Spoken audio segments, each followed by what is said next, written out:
प्यारे बच्चों, आप लोगों की आगामी परीक्षा मैट्रिक की आने वाली है। मैट्रिक के परीक्षा को नज़रअंदाज करते हुए लॉकडाउन में बहुत सारे बच्चों की पठन पाठन ना हो पाई, जिसके चलते वह मैथमेटिक्स में बहुत सारे प्रॉब्लम्स को नहीं देख पाया, जिसके कारण वह आने वाले परीक्षाओं में बेहतर रिजल्ट की ओर नहीं जा सकता। बेहतर रिजल्ट कैसे प्राप्त हो, उनके लिए मैं हर रोज आपके सामने एक एक वीडियो डालते चल जा रहा हूं। और जिनके पास यदि वीडियो मिलता है, कृपया उससे अनुरोध है, आग्रह है, उन बच्चों तक पहुंचा दें जिन बच्चों के लिए जरूरतमंद हैं। और जरूरतमंदों की सेवा करनी आपकी धर्म होती है। इसलिए 10th के सारे बच्चों के लिए मैं वैसा वीडियो अपलोड कर जा रहा हूं जिनसे आने वाले परीक्षाओं में मैं कह देना चाहता हूं, दावे के साथ कहना चाहता हूं कि हर सवाल को आप धूड़ा उड़ा सकते हो, गिल्लियां उड़ा सकते हो। चलिए सवालों के दौर में हम हाजिर होते हैं। और सवाल जो होंगे प्रश्नावली 5.2 के क्वेश्चन नंबर 3 का क्या होगा, 1 होगा। यानी 3 का सवाल नंबर 3 के पॉइंट नंबर 1 के सवाल होगा। जो सवाल दे रखा है 2 बॉक्स, उसके बाद क्या दे रखा है 26। भाई ऐसे सवाल जब आपके सामने हो तो ऐसे सवाल 2 नंबर के होते हैं। 2 नंबर को आंखों से देखते ही हर सवाल का जवाब निकाल सकते हो, लेकिन आंखों से तो निकाल सकते हो, लेकिन बेस होनी जरूरी है। बेस के अनुसार यदि हम मैट्रिक की परीक्षा में नहीं बनाएंगे तो हमें मार्क्स नहीं मिल पाएंगे। आइए, पहला पद को हम कहते हैं ए, दूसरा पद को कहते हैं a+d, तीसरा पद को कहते हैं a+2d। यानी ए पहला पद ए, दूसरा पद a+d, तीसरा पद a+2d। अब देखो पहला पद दे रखा है a का वैल्यू 2 के बराबर, a+2d बराबर 26 दे रखा है। तो लिखा जाए a+2d बराबर क्या दे रखा है 26। जहां a है वहां 2 होंगे, यानी a का वैल्यू 2 के बराबर, तो 2 + 2d बराबर 26। और लिखे मेरे भाई, फिर लिखे सामने तभी मार्क मिल पाएगा। बेहतर लिखना भी एक कला है। अब देखो अचर है तो 2d बराबर 26 + 2 है, बराबर के दाईं ओर जाएंगे तो माइनस में हो जाएंगे 2, इसलिए और 2d बराबर 24, इसलिए d बराबर क्या हो जाएगा 24/2 बराबर क्या हो जाएगा 12। यानी कहने का अर्थ d का वैल्यू क्या हो गया 12। अब आपको निकालनी है कॉस्ट वाले, ब्रैकेट वाले निकालनी है। तो ब्रैकेट वाले का क्या पोजीशन है a+d। तो a का वैल्यू किसके बराबर, a का वैल्यू 2 प्लस d का वैल्यू क्या है मेरे भाई 12, दोनों को जोड़ो क्या हो जाएगा 14। तो बॉक्स में कौन सा अंक हो जाएंगे 14। बातें आ गई होगी समझ में। फिर देखें अगले सवाल को, आप लोग देखते चले, आगे बढ़ते चले।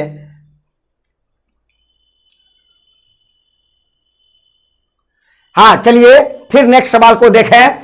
बिल्कुल हर सवाल को आप लोग एक बार जरूर देखते चलें और आगे बढ़ते चले जाएं। चलिए सवाल नंबर 2, 3 का पॉइंट नंबर 2 सवाल होंगे। पॉइंट नंबर 2 का सवाल में क्या दे रखा है, ध्यान से देखेंगे, गौर फरमाते हैं। आपके सामने बॉक्स दे रखा है 13, बीटीसी के सवाल है मेरे भाई। ये बॉक्स दे रखा है, फिर दे रखा है 3, यानी ये सवाल आपके सामने है। कुछ नहीं करना है, करना वही है जो करने के लिए कहा जाता है। करने के लिए क्या कहा जाता है, पहला पद को हम a मानते हैं, दूसरा पद को a+d मानते हैं, तीसरा पद को a+2d मानते हैं, और चौथे पद को a+3d। यानी यही बात है। देखो किनका वैल्यू दे रखा है, किनका वैल्यू दे रखा है। a+d बराबर 13, a+3d बराबर 3 दे रखा है। उतार लिया जाए, a+d बराबर क्या लिखो 13, समीकरण 1। दूसरा लिखो a+3d बराबर क्या हो जाता है 3। अब देखो मेरे भाई ये इक्वेशन नंबर 2 है। देखो ए सेम है लेकिन परंतु दोनों का सिंबल प्लस है तो नहीं कैंसिल होगा, तो यहां लिख देंगे घटाने पर, ताकि सारे टर्म को लिखना पड़ेगा। घटाने पर माइनस माइनस यानी नीचे वाले सिंबल कैसी हो गए, बदल दिए। ऊपर टर नीचे टर बीच के दब के मर, यानी अब ऊपर वाले ही सिंबल का वैल्यू है या नीचे वाले का, बीच वाले का कोई सिंबल का वैल्यू नहीं होता है। अब देखो ए का प्लस है, ए का माइनस है, कैंसिल हो गया। अब देखो डी का प्लस 3D का माइनस, अलग अलग सिंबल है तो अंक 3 बड़ा है तो 3 का माइनस, अलग अलग में घटाएंगे तो आगे में 1 है, 3 में से 1 गया तो 2D बराबर। अब देखो 13 बराबर बड़ा है, 13 में से 3 गया तो 10, इसलिए D बराबर क्या हो जाएगा, कैंसिल कर दो 5, यानी लिखो -5, यानी D का वैल्यू हमें निकल गया। अब लिखो समीकरण 1 या समीकरण 1 में या 2 में, किसी में आप वैल्यू रख सकते हो D का। समीकरण 1 में D बराबर -5 मान रखने पर अब रखिए D, लिखिए समीकरण A प्लस D बराबर क्या दे रखा है, 13 दे रखा है। जहां D है वहां -5 रखेंगे, A प्लस -5 बराबर 13 हो गया। अब देखो A प्लस माइनस 5 बराबर 13, इसलिए A बराबर 13 माइनस बराबर टप के जाएगा तो +5, तो 13 5 कितना हो जाता है 18, यानी कहने का अर्थ A का वैल्यू कितना निकल जाता है, 18 निकल जाता है। ध्यान से देख लो, -5 दाईं ओर बराबर के चल गया तो प्लस बन के गया तो 13 5 18। अब देखो A का वैल्यू निकालना है, A का वैल्यू हमारे पास क्या है 18 होगा। A प्लस 2D, तो देखो तीसरा टर्म का दिया हुआ है A प्लस 2D, A का वैल्यू हमारे पास क्या दे रखा है 18 जोड़ 2 और D का वैल्यू आपके सामने क्या है -5। मेरे भाई इसको कैलकुलेशन करो, 18 प्लस माइनस 5 दूना 10, 18 में से 10 गया तो कितना हो जाएगा 8, यानी यहाँ क्या हो जाएंगे 8। यानी सीरीज आप समझ गए होंगे, यानी पहला 18, दूसरा टर्म 13, तीसरा टर्म 8, चौथा टर्म क्या हो जा रहा है 3। बिल्कुल आप लोग समझते होंगे। फिर लिया जाए अगले सवाल को, बारी बारी से हर सवाल के माध्यम से आपके समस्या को क्योर करूंगा। बेटा आप लोग शुरू से अंत तक देखते चलो, बिल्कुल मैं गारंटी के साथ। अब चलिए क्वेश्चन नंबर 4 पर, हर 3 सवाल मैंने अभी तक में दे रखा हूं, इस आधार पर आप सभी सवाल को ट्राई करिए। यदि नहीं बनेगा तो आप मैसेज करके कमेंट्स करके हमें बताएंगे। चलिए फिर नेक्स्ट सवाल की ओर चले। क्वेश्चन नंबर 4, क्वेश्चन नंबर आपके पास 4 जो होगा बहुत ही बेहतरीन होने वाला है, बहुत ही मजा आने वाला है। आप देखते तो चलो, हर सवाल आपके लिए बेहतर रिजल्ट ला सकता है। चलिए 3 8 13 18 डैश डैश का कौन सा पद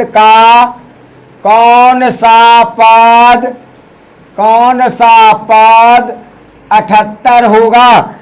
78 है, कौन सा पद 78 है। ध्यान से देखिए, पहले सवाल को समझिए।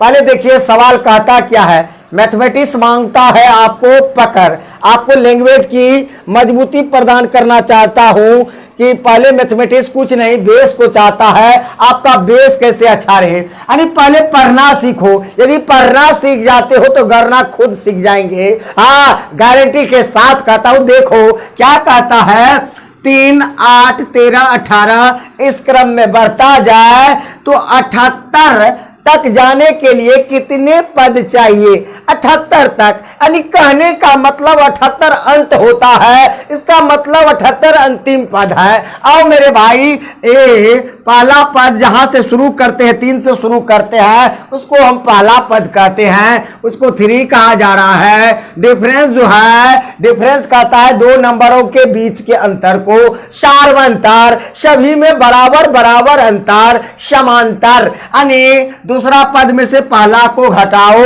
8 में से 3 जाएगा तो क्या हो जा रहा है, 5 हो जाता है। फिर देखो 78 तक जाना ही है तो AN 78 अंतिम, यानी अंतिम पद जो है 78 है। तो ज्ञात क्या करना है, नंबर ज्ञात करना है, कितने टर्म होंगे। जब सीरीज 3, 8, 13, 18 ऐसे कर करके 78 तक जब जाए तो 78 तक जाने में हमें कितने टर्म के उपयोग करने पड़ते हैं। आओ मेरे भाई समझ गया होगा। आइए, जैसा कि जानता हूं कि AN बराबर A plus N minus 1 into D हुआ करता है। अब हर सवाल का वैल्यू आपके सामने है। देखो AN का वैल्यू 78 है, उसके बाद A का वैल्यू आपके पास 3 है, N का वैल्यू हमें ज्ञात करनी है N माइनस 1, और D का वैल्यू आपके पास क्या है, 5 है। अब देखो और लिखो मेरे भाई, 78 बराबर 3 प्लस 5 को N से गुना किया 5N माइनस 5। अब देखो ये और ये दोनों अंक क्या है, अचर है। हर व्यक्ति अपने जाति जाति के पास ही जाना पसंद करता है, हर व्यक्ति अपने जाति जाति के पास जाना बेहतर पसंद किया करता है। देखो ये 3 और 5 अचर जाति है, लिखा जाए मेरे भाई 78 बराबर 3 में से 5 गया तो -2 प्लस 5N। अब देखो ये 78 भी और -2 भी अचर हैं, -2 को बराबर के बाईं ओर लेकर चले आते हैं तो अपना चिन्ह बदल के आ जाएंगे। माइनस होगा तो प्लस में जाएगा, प्लस होगा माइनस में जाएगा। आइए मेरे भाई ध्यान से सुना जाए, 78 माइनस है प्लस 2 बन के आएगा 5N। क्या हो जा रहा है, 78 2 कितना हो जाता है, 80 बराबर 5N। 5 और 80 को कैंसिल करो तो कितने हो जाएंगे, 16। इसलिए N बराबर कितने पद हो जाएंगे, 16। N तक जाने के लिए आपके पास कितने टर्म होनी चाहिए, 16 पद होनी चाहिए। यानी 3, 8, 13, 18 ऐसे करते करते स्टेप टू स्टेप जाते जाते 78 तक में हमें ऐसे सीरीजों का रिपीटेशन कितने टर्म होनी चाहिए, 16 होनी चाहिए। बातें आ गया होगा। चलिए फिर देखें, अगले सवाल को देखते चले। और जिनको ये वीडियो मिलता हो, जो भी वीडियो देखता हो, आप हर बच्चे तक पहुंचाएं ताकि हमारे बच्चे देश के भविष्य हैं, राष्ट्र के निर्माता है और वह बेहतर और शानदार रिजल्ट प्राप्त कर सके। फिर देखें क्वेश्चन नंबर 5 को देखा जाए, बिल्कुल सीरियल क्रम में मैं दे जा रहा हूं। कहता है निम्न समांतर श्रेणी में प्रत्येक श्रेणी में कितने पद हैं। लिख लिया जाए, निम्नलिखित समांतर, लिखित समांतर श्रेणियों में से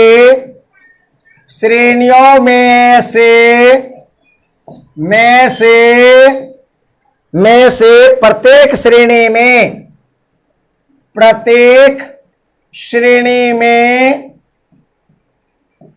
श्रेणी में कितने पद हैं, कितने पद हैं, ये क्वेश्चन दे रखा है। अब ध्यान से देखिए, गौर फरमाइए, हर सवाल आप तक बेहतर करके पहुंचा दे रखूंगा। चलिए सवाल कहता है, क्वेश्चन 5 का 1 नंबर दे रखता हूं। क्वेश्चन क्या कहा जा रहा है, 7, 13, 19 डॉट डॉट करके 205 तक जाना होता है।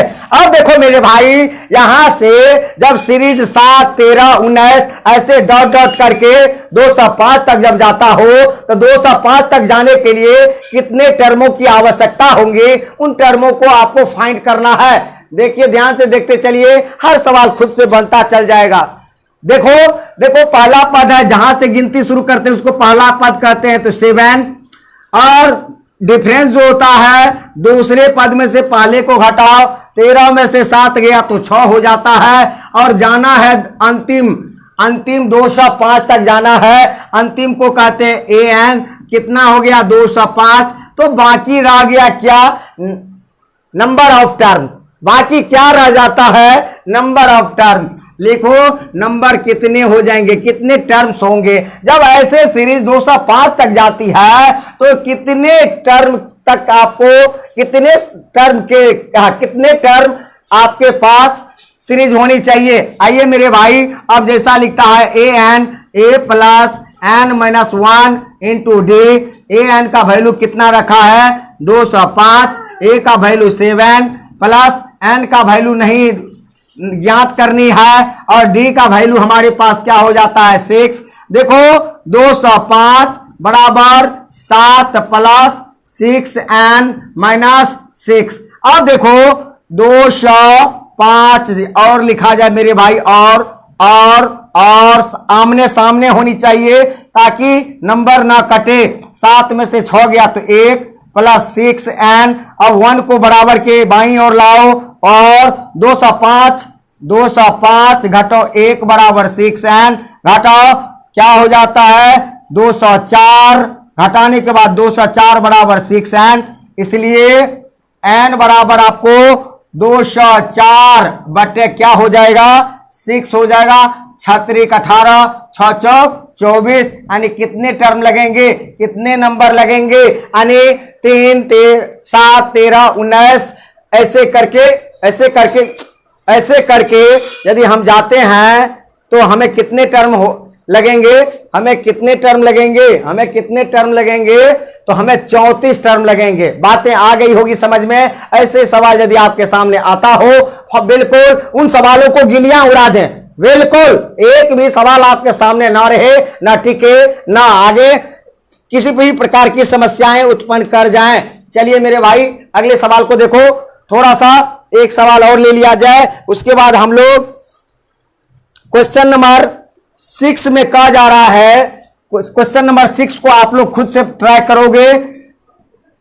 क्वेश्चन नंबर 7 को देखा जाए, आज के क्लास की से लास्ट सवाल क्वेश्चन नंबर 7। क्वेश्चन नंबर 7 क्या कहा जा रहा है, बहुत सुंदर और खूबसूरत सवाल है। पहले क्वेश्चन रेड पेन से लिख देता हूं। क्वेश्चन नंबर आपके पास 7 है। कहता है यदि एपी का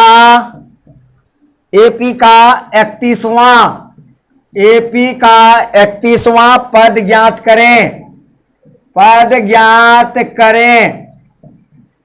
31वां पद ज्ञात करें जिसका 11वां पद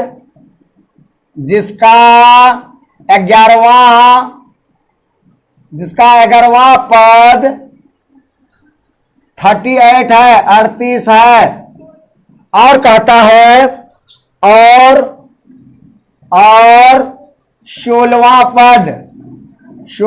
पद जो है 73 है। बहुत सुंदर सवाल है। चलिए ध्यान से देखिए, ध्यान से समझिए, हर सवाल को ध्यान से देखिए,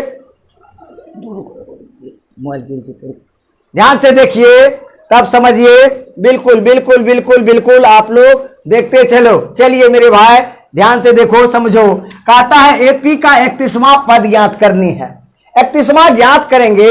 31वां तभी हम ज्ञात कर सकते हैं जब हमें ए और डी का वैल्यू रहता है। जब हमारे पास ए और डी का वैल्यू रहेंगे तभी हम 31वां पद को ज्ञात कर सकते हैं। और ए और डी को ज्ञात करने के लिए कहता है जिसका 11वां पद 38 है तो A11 क्या है 38 है, यानी 11वां पद 38 है तो 11वां को विस्तार रूप में लिखें A प्लस 10D।